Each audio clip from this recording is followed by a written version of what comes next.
Okay, now we are going to make our piping.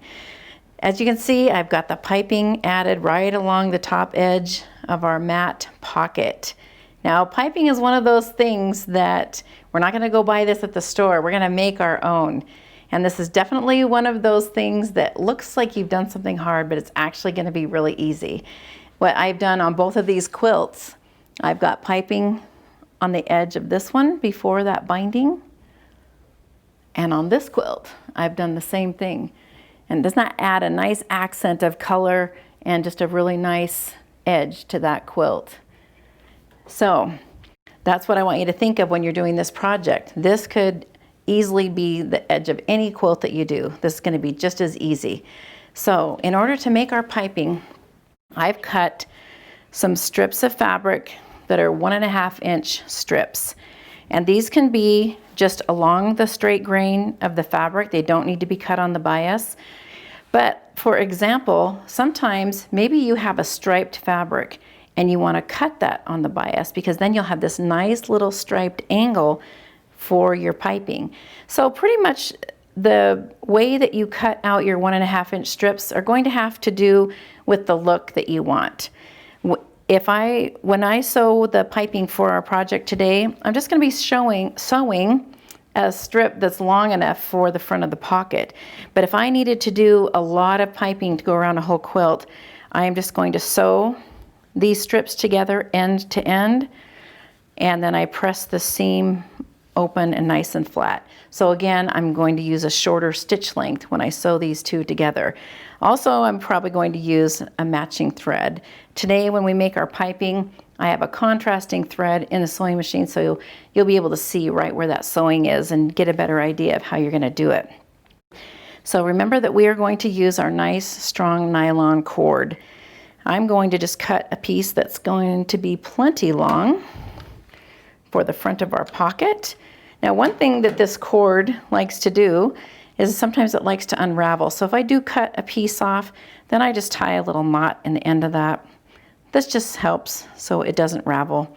Okay, so another tip when you're going to start out your piping is this is one of the uses for our Elmer's washable school glue stick.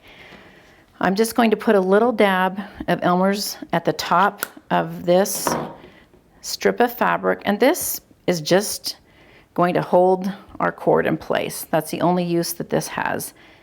And so then I'm going to make sure that that cord is in the fold, and I'm just going to wrap this around and just sort of squeeze that together. So now that's held in place. I don't need to try to manage that slippery cord and my strip of fabric at the same time. Okay, so now we're going to take this over to the sewing machine. I have put the zipper foot on the sewing machine, and remember we talked about how different machines are going to have a different looking zipper foot. So don't worry if yours doesn't look just like mine does. Now, when we put our piece of fabric and our cord inside here, if you can see, what I want to make sure of is that the edge of that presser foot is bumped up right against that cord. And it doesn't have to be ultra tight, but you can see how basically that is bumped up against that cord. Now, the other thing I want you to look at is the needle on the sewing machine. Now, what I have done is I have set the needle to the far left position. But when I turn this hand wheel, do you see how that's going to be right next to that cord? Let me touch this again. Actually, this is the far left position. And do you see how that is going to go right in the middle of my cord? And so you are going to be adjusting the needle position. And I don't think there are many sewing machines out there that do not have the capability to adjust that needle position. So if you're not sure, pull out your owner's manual or go see your local dealer and find out how you're going to move that needle position over so that, do you see how that needle's going down just to the right of that cord? And then the left side of that presser foot is butted up right next to that cord also. Okay, so now we're going to lengthen the stitch length again, because this seam that we are sewing this cording with is also, we're going to sew on top of the same seam when we sew it onto the mat.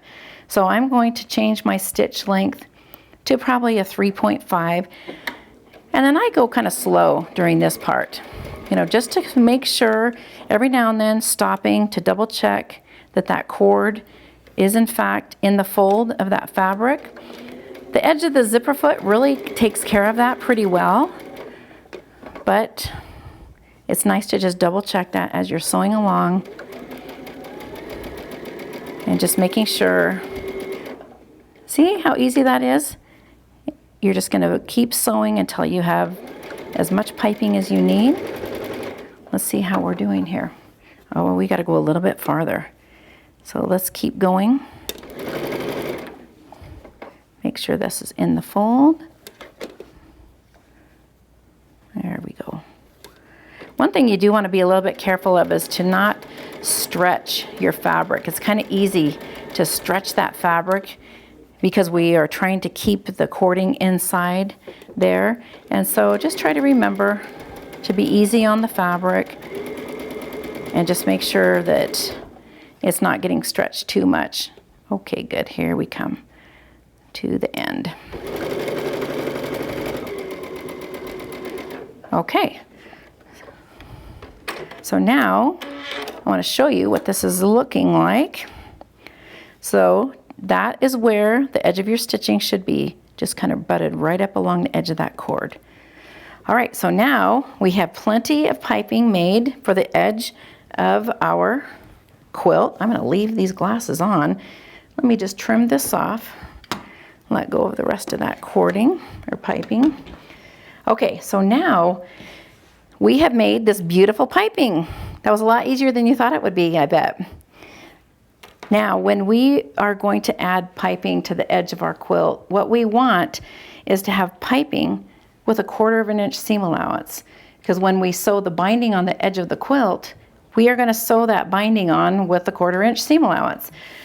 So one thing that would be very difficult would be to take a traditional ruler and to try to lay it over the top of that cord and to cut a 1/4 inch seam allowance. So we are going to use what's called a piping tool. There are a few different piping tools out there. The difference between a piping tool and a regular ruler is a piping tool, if you look on the back side, actually has a groove. So instead of having a measurement line like a ruler, these actually have grooves in them to accommodate the cording. And so what we're going to do, again, we're going to choose the 1/4 inch. So you're going to slide this over the top of the piping that you just made, and I like to go back and forth a couple of times so then I know that that cording is nice and secure. Then you take your rotary cutter and line the edge of that rotary cutter up with the edge of the piping tool. And so now we have cut that excess away. So I slide that back and forth just a little bit. Keep going. And keep on.